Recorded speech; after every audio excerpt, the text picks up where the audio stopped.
स्वागत है। मैं हूं संस्कृति जैन। बुलेटिन की शुरुआत करने से पहले बात करेंगे कोरोना महामारी से सुरक्षा बचाव के एहतियाती उपायों की। मास्क जरूर पहने, सोशल डिस्टेंसिंग का पालन करें और बार बार अपने हाथों को सैनिटाइज करना ना भूलें। 18 वर्ष से अधिक की आयु के लोगों का टीकाकरण प्रारंभ है, सो गो एंड गेट वैक्सीनेट। इसी के साथ शुरुआत करते हैं बुलेटिन की। कलेक्टर सौरभ सुमन लगातार जिले की विभिन्न विकास खंडों में निरीक्षण दौरा कर स्वास्थ्य, उपचार, गेहूं विपणन और राशन वितरण व्यवस्थाओं पर नजर बनाए हुए हैं।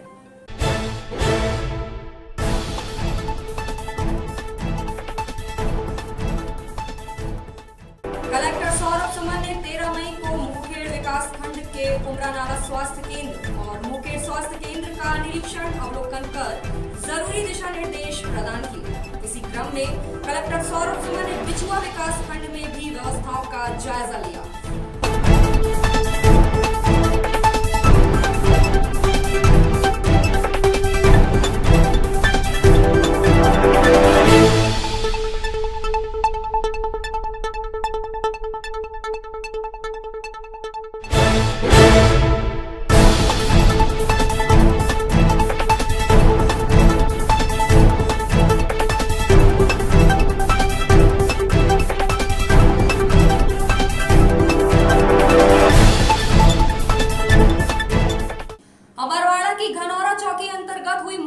कत्ल की वारदात का खुलासा करते हुए पुलिस ने आरोपी पति को गिरफ्तार कर लिया है।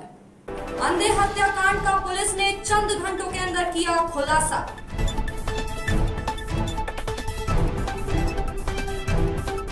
धारदार हथियार से वार कर पति ने ही की थी पत्नी की हत्या।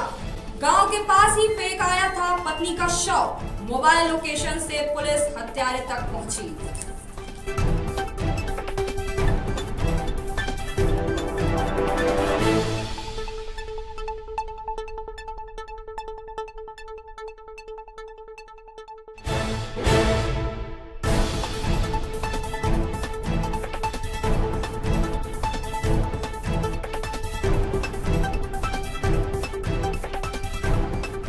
कल चौकी धनौरा थाना बड़का खापा क्षेत्र से एक महिला का शव गांव के पास ही प्राप्त हुआ था, जिसमें गले में धारदार हथियार से चोट के निशान थे। महिला की पहचान होने के पश्चात प्रथम दृष्टया मामला पूरी तरह से अज्ञात हत्या का था, अंधी हत्या का मामला था, परंतु पुलिस द्वारा इसमें तफ्तीश करने पर, गहन विवेचना करने पर जो बात सामने आई उसके अनुसार महिला की हत्या उसके स्वयं के पति द्वारा आपसी झगड़े, पारिवारिक विवाद के कारण की गई थी।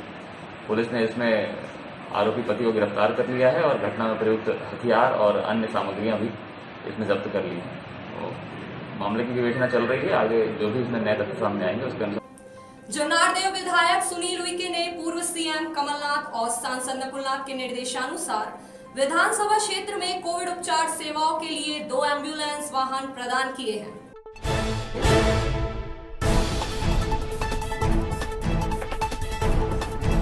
$30 लाख कीमत के इन वाहनों में ऑक्सीजन सुविधा और एसी भी है।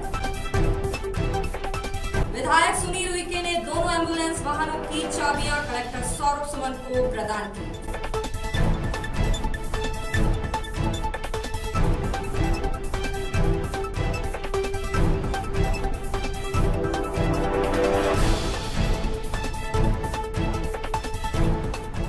देश, प्रदेश और ज़िले में जो एक आपदा चल रही है, उस आपदा की घड़ी में एम्बुलेंस की पूरे ज़िले और पूरे प्रदेश में बहुत मारामारी थी और उसकी बड़ी आवश्यकता पड़ रही थी। तो माननीय कमलनाथ जी और नकुलनाथ जी के निर्देश पर विधायक दीदी से विधानसभा जोनारदेव के लिए 2 वाहन हमने क्रय करने का फैसला किया, क्योंकि माननीय कमलनाथ जी और नकुलनाथ जी का निर्देश था कि जोनारदेव जैसी दुर्गम जो जगह है, उस जगह से मरीजों को आने जाने में बड़ी परेशानी होती थी। तो विधायक दीदी से आज 2 ये हमारी एम्बुलेंस आई है और मैं शासन प्रशासन को और खासकर कलेक्टर साहब और जिला पंचायत सीईओ को धन्यवाद भी करना चाहता हूँ कि जो उन्होंने प्रोसेस थी, कहीं ना कहीं विधायक निधि की प्रोसेस होने में, परचेसिंग होने में जो विलम्ब होता था, उस विलम्ब को उन्होंने नहीं होने दिया और 24 घंटे के अंदर विधायक निधि का ऑर्डर किया। और कंपनियों में मैंने व्यक्तिगत बातचीत करके और सांसद नकुलनाथ जी के थ्रू बात करके, और आज जहाँ पूरे देश में एम्बुलेंस नहीं मिल रही है, एम्बुलेंस उपलब्ध कराई और आज हमने वेरिफिकेशन के लिए आज प्रशासन को सौंप दिया है और कल से जो नारदो विधानसभा में ये दोनों एम्बुलेंस का लोगों को लाभ मिलेगा।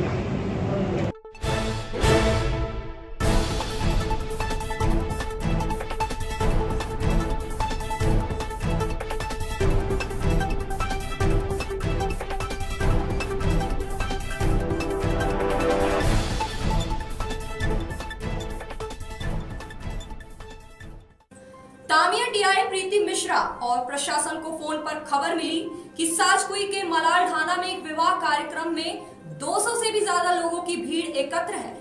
कोविड नियमों की धज्जियां उड़ाई जा रही है। उपलब्ध दल बल के साथ मौके पर पहुंची टीआई प्रीति मिश्रा पर भीड़ का गुस्सा भारी पड़ा। अचानक पुलिस आई देख भयभीत भीड़ ने उल्टा पुलिस की गाड़ियों पर ही पथराव शुरू कर दिया, जिसमें टीआई प्रीति और पुलिस के कुछ और जवानों को चोटें आई है। सेट हो भाई, पुतला भाई और डरा गए ना मैडम, सकल है फोट डाले गाड़ी की आस्ते पूरी फोट डाले। तहसीलदार कहाँ गए? मत जान देव रे मत जान देव रे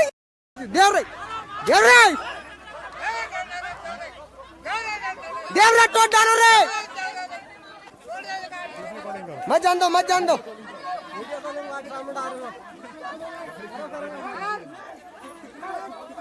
उछल डाल रहे अचर कर दो। हवा निकाली थी, कैसे निकाली?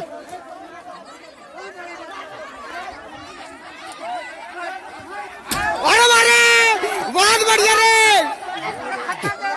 पत्थर मार रहे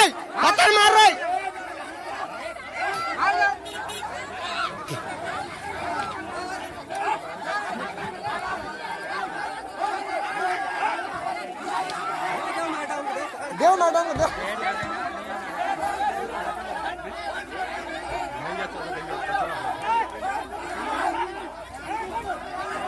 मारो बे कांच फोड़ो बे।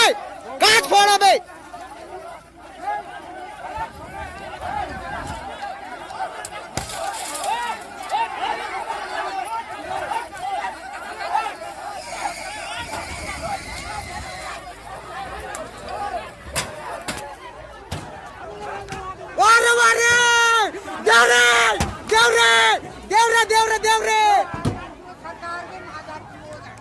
लट खड़े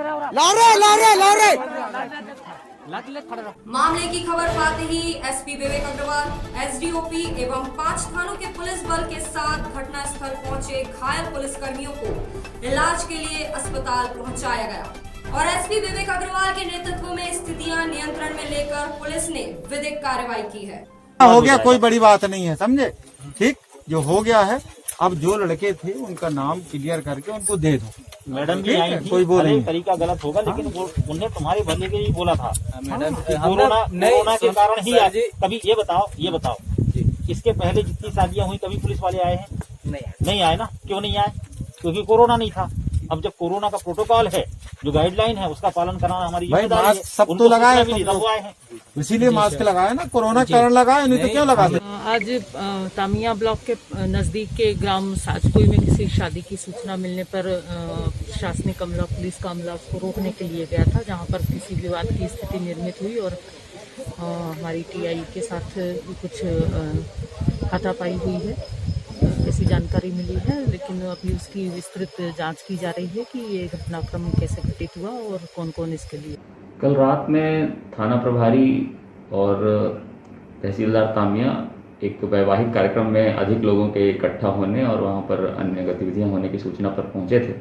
वहां पर समझाइश के क्रम में और कोरोना संक्रमण के प्रभाव के मद्देनज़र ऐसी गतिविधियों को आंशिक रूप से घर के अंदर ही करने की सलाह देने पर कुछ वहाँ के ग्रामीण ने उपद्रव करना प्रारंभ किया और शोर शराबा करना शुरू कर दिया।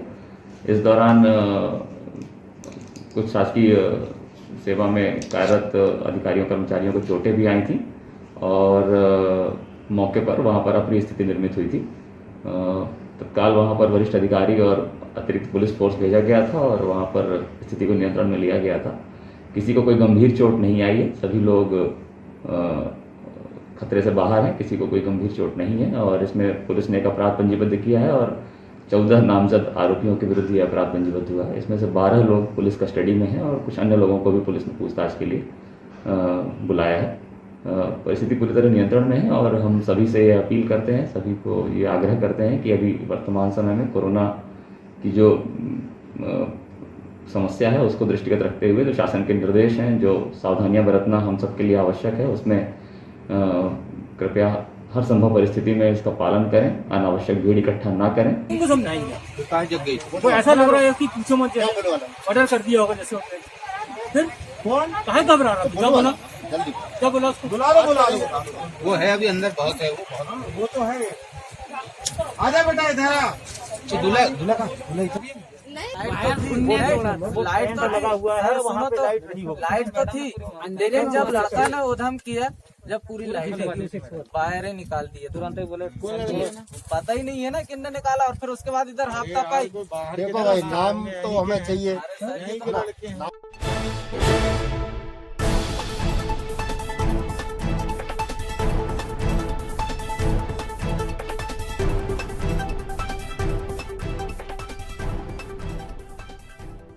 अमरवाड़ा के हर्रई में एक जननी एक्सप्रेस वाहन अनियंत्रित होकर दुर्घटनाग्रस्त हो गया। इस हादसे में ड्राइवर की मौत और 1 माह के बच्चे सहित माता पिता के घायल होने की खबर है।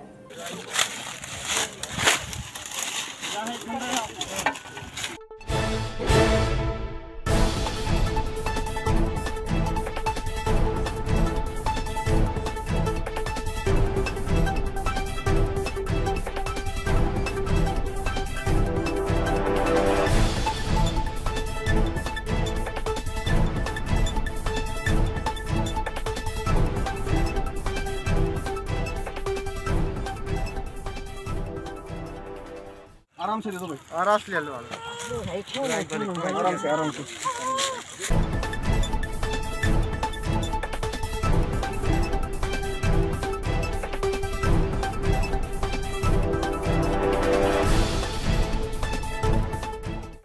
नगरपालिका परासिया के अंतर्गत कार्यरत कर्मचारियों ने कलेक्ट्रेट पहुंचकर प्रशासन को ज्ञापन सौंपा और कम से कम कलेक्ट्रेट रेट पर उनका वेतन प्रदाय किए जाने की मांग की है। क्या काम करते हो? लाज भी उठाते, सब उठाते, सफाई कर्मचारी, नाली भी, गैया भी उठाना है, सुंगरी भी उठाना है, जमाने की चीज उठाते हैं हम, झाड़ू भी लगाना है, सब चीज करते हैं। 3 साल से क्या हमारी ये है कि हम 3 वर्षों से लगातार 4,500 वेतन में, फिक्स वेतन में नगर पालिका में काम कर रहे हैं। इतनी कोरोना की महामारी में हमने जी जान से मेहनत की। आज अगर हम किसी अधिकारी के पास जा रहे हैं कि हमको कलेक्टर रेट की दर से हमको पेमेंट दी जाए, तो वो बोल रहे हैं कि हमारे पास इसमें कोई व्यवस्था नहीं है। कोई व्यवस्था नहीं, या तो आप काम छोड़ दो या तो आपको करना है तो करो। अब आप ये बताओ कि हमारे भी बाल बच्चे 4,500 में हमारे जीवन का पालन पोषण होगा। कल को हमको कोरोना की महामारी में कुछ हो गया तो इसका जवाबदार कौन रहेगा? हमको मिलेगा क्या? हमारे परिवार को क्या सुविधा मिलेगी? हम कम से कम 12-13 लड़के हैं, तो हम लोगों को कम से कम कलेक्टर दर से वेतन देंगे। कम से कम हम लोगों को कम से कम ऐसा कर दिया जाए कि भैया हमारा परिवार भी सुनिश्चित हो जाए। कोरोना की जंग जीतने के क्रम में कुछ मैदानों पर बाजी मारी ही थी कि ब्लैक फंगस से मौतों की डरावनी कहानी छिंदवाड़ा तक आ पहुंची है। लेकिन अच्छी बात यह है कि ब्लैक फंगस का इलाज मौजूद है। उसको म्यूकोरमाइकोसिस ऐसे बोलते हैं। अब म्यूकोरमाइकोसिस क्या, एक फंगस होता है, जैसे कीटाणु होता है बैक्टीरिया, कीटाणु होता है वायरस, वैसे ही एक फंगस करके एक आइटम होता है जो बहुत ही बारीक होता है। अब जो कोरोना की बीमारी है वो तो वायरस से रिलेटेड है, सभी लोग जानते हैं, वायरस है कोरोना। अब ये कोरोना का वायरस अंदर चला जाता है, बीमारी पकड़ लेता है, इम्यूनिटी वीक वाले को पकड़े या आप जैसे मेरे जैसे अच्छे आदमी को पकड़ ले, मतलब नॉर्मल आदमी को पकड़ ले, हो जाती है। जब वो होने के बाद ये 2-3 हफ्ते में हमारा थोड़ा ज्यादा सीरियस हो गया, ज्यादा देर ऑक्सीजन लग गई किसी को, उसके 2-3 हफ्ते बाद जब वो धीरे से ठीक हो जाता है, उसके बाद ये जो स्पेसिफिकली जो वीक वाले पेशेंट्स, इम्यूनिटी कमजोर वाले पेशेंट, डायबिटीज वाले पेशेंट, इनको क्या होने लग गया है अभी जो अपने को अभी दिख रहा है कि इनको जो वायरस की बीमारी से तो वो बाहर निकल गए, लेकिन अब उनको जो फंगस की बीमारी है वो पकड़ने लग जाती है। म्यूकोरमाइकोसिस करके बीमारी है, फंगस लग जाता है जो अंदर गले में होता है, फिर या इस तरफ होता है, नाक की तरफ होता है, उनको नाक से खून बह सकता है, खराश ज्यादा रह सकती है, ये बीमारी फिर नीचे अंदर ही अंदर नाक से बहते हुए जाते हुए आंखों तक पहुंचती है, तो उसको आईज को इन्वॉल्व हो जाती है। ब्लैक फंगस को लेकर होम्योपैथी में अचूक दवाएं मौजूद है। यह जानकारी देते हुए डॉक्टर सपना साहू ने सावधानियों के घरेलू उपाय भी बताए। डॉक्टर साहब, ब्लैक फंगस के बारे में सुना जा रहा है और महाराष्ट्र, गुजरात और अब इंदौर में भी, यहाँ तक कि छिंदवाड़ा तक आहट आ रही है, लोग डरे हुए हैं। एक्चुअली ये ब्लैक फंगस है क्या? ब्लैक फंगस एक जो उसका बॉटनिकल नेम है वो है म्यूकरमाइकोसिस। तो ऐसा नहीं है कि ये अभी नई बीमारी आई है या लोग इससे जिस तरीके से डर रहे हैं, ये पहले भी होता था। और आपके नॉलेज के लिए मैं ये बता दूं, ये हमारे वातावरण में आस-पास सब जगह म्यूकरमाइकोसिस उपस्थित रहता है। सबसे सिंपल सा अगर आपको देखना है तो जो हमारी सब्जियां, फ्रूट्स या फ्रिज में पड़े पड़े, कभी आपने देखा होगा कि टमाटर पे एक ब्लैक सा कुछ तो भी फफूंद उग जाती है, वो भी म्यूकरमाइकोसिस है। तो जिस तरीके से वेजिटेबल्स पे और फ्रूट्स पे ये उगता है, वैसे ही हमारी बॉडी में ये म्यूकरमाइकोसिस, चूँकि संक्रमण इतना ज़्यादा है और रेजिस्टेंस कम हो रहा है, इसलिए अब ये अपना घर बनाने में सफल हो रहा है।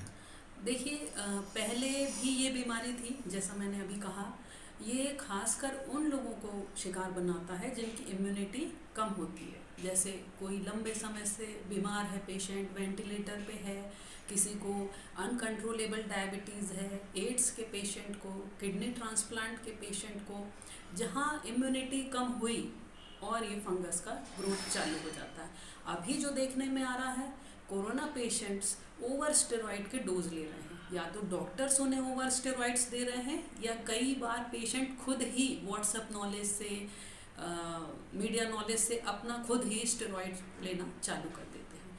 तो लंबे समय तक स्टेरॉइड लेने में आपकी खुद की जो इम्यूनिटी पावर है वो कम हो जाती है, और वहाँ पे इस म्यूकर का ग्रोथ चालू हो जाती है। कोरोना काल में हमने क्या सीखा? क्या सचमुच हमने सबक लिया? कोविड आपदा काल की समीक्षा लोकतंत्र के चतुर्थ स्तंभ की नजर में। हमने पर्यावरण संरक्षण नहीं किया, बल्कि पर्यावरण को नुकसान पहुंचाया, और इसलिए कोरोना महामारी का जो प्रकोप है आज हमारे ऊपर आया है। कोरोना से निपटने देश में लॉकडाउन लगा, राज्यों में लॉकडाउन लगा, जिले में भी लॉकडाउन लगाया गया। लॉकडाउन को ही एक हल माना जाने लगा था। पाश्चात्य संस्कृति के प्रभाव में आकर जो हमने फ्रैंकनेस के नाम पर अपनी संस्कृति और संस्कारों को छोड़ दिया, अपनी संस्कृति और संस्कारों से हम हट गए। आज हम अपनी ज़िंदगी बनाने में लगे रहे, आज हम उन संस्कृति को स्वीकार कर रहे हैं। हमारे बुजुर्ग हमें कहते थे हाथ पैर धोकर घरों में प्रवेश करें, आज हम वापस हाथ पैर धोकर नहाकर घरों में प्रवेश करने लगे हैं। आज हमें पता चला कि तुलसी में कितनी ऑक्सीजन होती है, बड़, पीपल और नीम का क्या महत्व है, आज हम ये जान पाए हैं। ये एक सुखद पहलू है कि हम हमारे देश के प्रधानमंत्री माननीय श्री नरेंद्र मोदी जी, हमारे सूबे के मुख्यमंत्री, मध्य प्रदेश शासन के मुख्यमंत्री शिवराज सिंह चौहान जी, हमारे भाजपा के जिलाध्यक्ष विवेक साहू जी, और हमारे प्रशासन और जिला प्रशासन के द्वारा और हमारी देश की जनता के अथक प्रयासों से हम कोरोना महामारी से लड़ाई जीतते नजर आ रहे हैं। अखिल भारतीय रजक महासभा ने सराहनीय पहल करते हुए उन कोरोना वॉरियर्स के लिए स्टीम मशीनें प्रदान की है जिनके बिना कोरोना वॉर की सेना अधूरी है।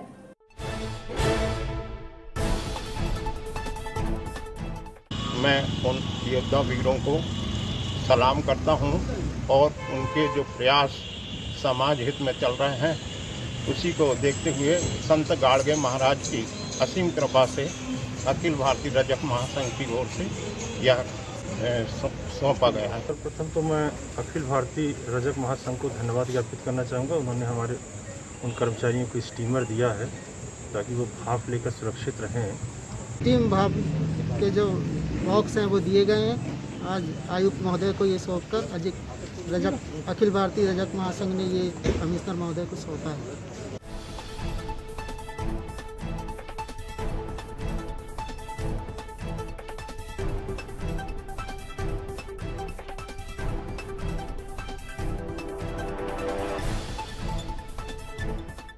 ऑनलाइन प्रवचन और सांस्कृतिक कार्यक्रमों के साथ जैन समाज ने 132वां उपकार दिवस पूरे श्रद्धा भाव के साथ मनाया। परमागम प्याऊ खोला महा उपकार रे, गूंज गया भारत सारा ओंकार नाद से। धन्य धन्य उमराड़ा गामने रे, धन्य धन्य उजम्बा मात, आज गुरुजी पधारा भरत मारे। धन्य माता पिता कुड़े जातने रे, जिने आंगण जन्या बाड़ कान, आज गुरुजी पधारा भरत मारे। उपकार दिवस मनाया। बंधुओं, कोरोना काल के कारण हमने आज घर पर ही रहकर आराधना की। प्रातःकाल की मंगल वेला पर ग्रंथराज समयसार विराजमान करके माँ जिनवाणी की पूजा आराधना की। मैं सकल जिनवाणी तत्वरसिक मुमुक्षु समाज, अखिल भारतीय जैन युवा फेडरेशन, सर्वोदय अहिंसा अभियान की टीम की ओर से आप सभी को गुरुदेव श्री के 132वें मंगलकारी उपकार दिवस की बहुत बहुत शुभकामनाएं व्यक्त करता हूँ। बड़ी माता मंदिर सेवा समिति के सेवादारों द्वारा भोजन वितरण कर पीड़ित मानवता की सेवा अनवरत जारी है।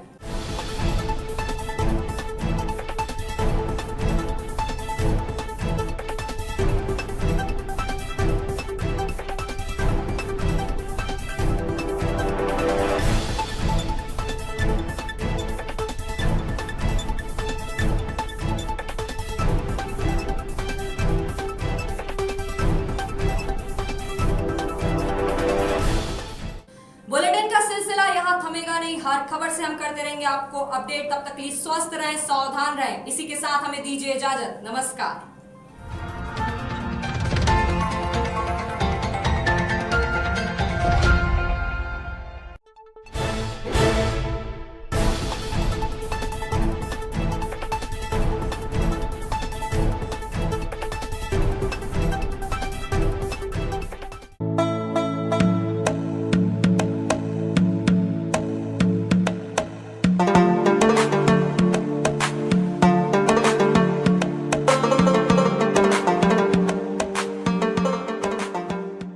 सेवई ईद का विशेष तोहफा है।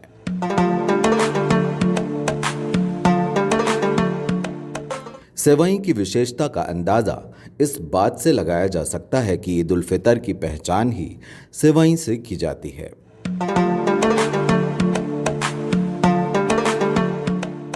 सेवई की मीठी खुशबू के सभी दीवाने हैं, इसीलिए ईद उल फितर को मीठी ईद के नाम से भी जाना जाता है।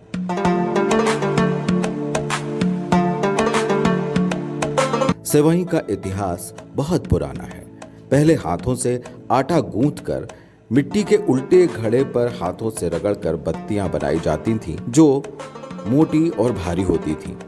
चरखे की ईजाद के बाद हाथ से चलाई जाने वाली मशीन में आटे के गोले डालकर सेवई बनाई जाती थी। घरों में अक्सर माँ और दादी को खटिए की पाटी पर मशीन सेट करके शायद आपने भी सेवइयां बनाने में मदद की होगी। अब आधुनिक युग में हाईटेक मशीनें ईजाद हो चुकी हैं, जिनसे बहुत ही आसानी से बल्क में प्रोडक्शन होता है। लेकिन बने चाहे जैसे भी, सेवइयों का स्वाद ईद की मिठास होता है। ईद में ऊपर वाले की कृपा बरसे, हर ओर छाया मौत का खौफ खत्म हो, हर घर खुशियां लौटें और गले मिलकर दिल से ईद मुबारक कहना नसीब हो। बाजार में ईद की आहट बनकर सेवइयां सजी हुई हैं। दुकानों में न सही, चलित ठेलों में ही सही, घरों घर ईद का पारंपरिक पकवान ईद की आमद दर्ज करा रहा है।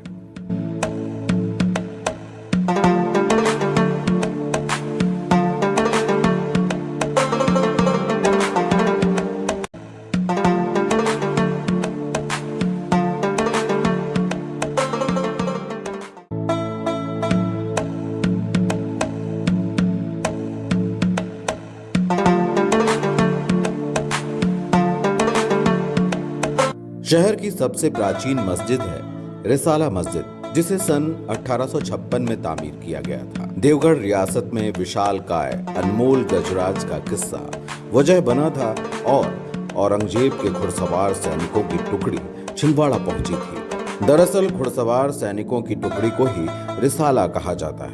रिसाला छिंदवाड़ा में रुका तो यहाँ बस्ती के बाहर तंबू लगाए गए थे और मुस्लिम सैनिकों ने एक छोटी सी मस्जिद तामीर की थी। रिसाला के लिए बनी यही मस्जिद कालांतर में रिसाला मस्जिद के नाम से जानी जाने लगी। यह रिसाला मस्जिद गर्ल्स कॉलेज के बगल में प्रेस कॉम्प्लेक्स के ठीक सामने स्थित है। आज शहर के बीचों बीच आ चुकी रिसाला मस्जिद 1856 में गोलगंज और रघुवंशीपुरा में सिमटी छिंदवाड़ा बस्ती के बाहर बनाई गई थी।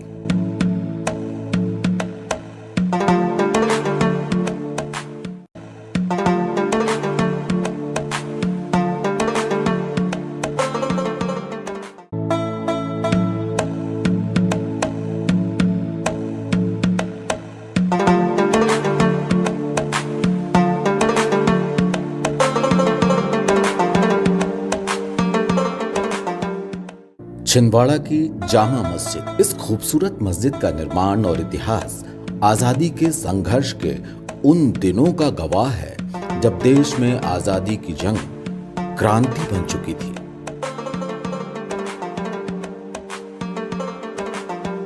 रामपुर उत्तर प्रदेश में अंग्रेजों के खिलाफ प्रदर्शन करते हुए गिरफ्तार किए गए अली बंधुओं को नजरबंद किए जाने की सजा सुनाई गई और अंग्रेजों ने उन्हें छिंदवाड़ा में नजरबंद किया।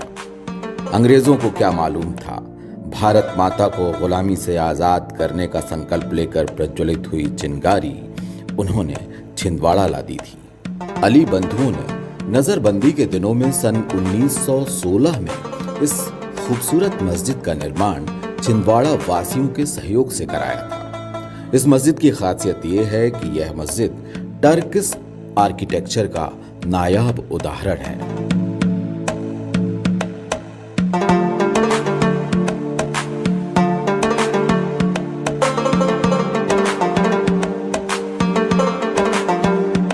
पीढ़ियां गुजरी लेकिन एडवोकेट शौकत अली जाफरी को ताज़ा हैं यादें अपने बुजुर्गों की और इस पाक इमारत से जुड़े तथ्यों के पन्ने हर्फ दर हर्फ यूं कि जैसे बस कल ही की बात हो। हमारे देश के इतिहास में इस मस्जिद को भी शुमार किया जाता है। देखिए, ये जो मस्जिद है हमारे देश की आज़ादी का जो संघर्ष शुरू हुआ था जी, तो 1911-12 के लगभग एजुटेशन ज़्यादा लॉन्च हो चुके थे। उस समय अली बंधुओं को छिंदवाड़ा में नज़रबंद किया गया था क्योंकि इसकी जानकारी पूरे इंडिया को हो चुकी थी कि अली बंधु जो हैं ये थे रामपुर के, रामपुर यानी यूपी जी, लेकिन वहाँ से निष्कासित किए जाकर यहाँ नज़रबंद अंग्रेजों ने किए थे। तो इनसे मिलने जुलने के लिए अपने यहाँ के जो बड़े बड़े नेता हैं जिसमें गांधी जी हैं और भी लोग हैं, ये सब छिंदवाड़ा इसी सिलसिले में आया, अपनी आज़ादी का प्लानिंग लेके यहाँ आए और इसका फिर निर्माण।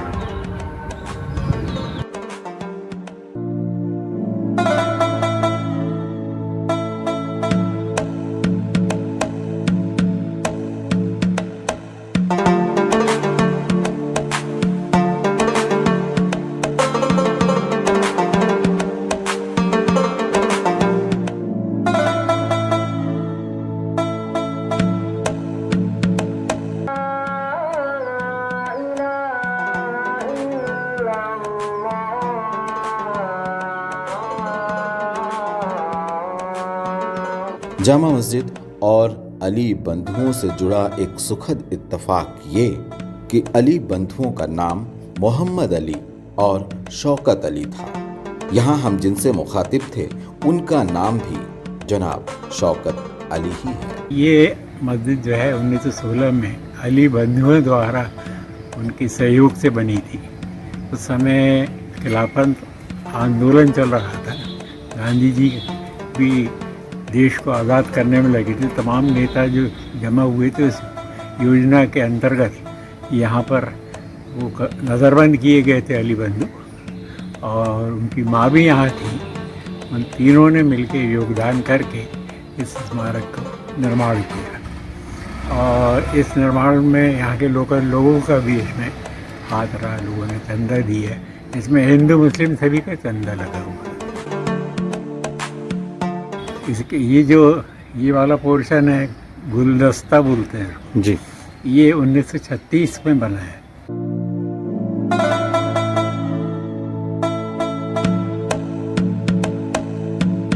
तमाम यादों को अपने जिगर में समेटे यह खूबसूरत मस्जिद आपसी सद्भाव और सौहार्द का एक जीता जागता उदाहरण है।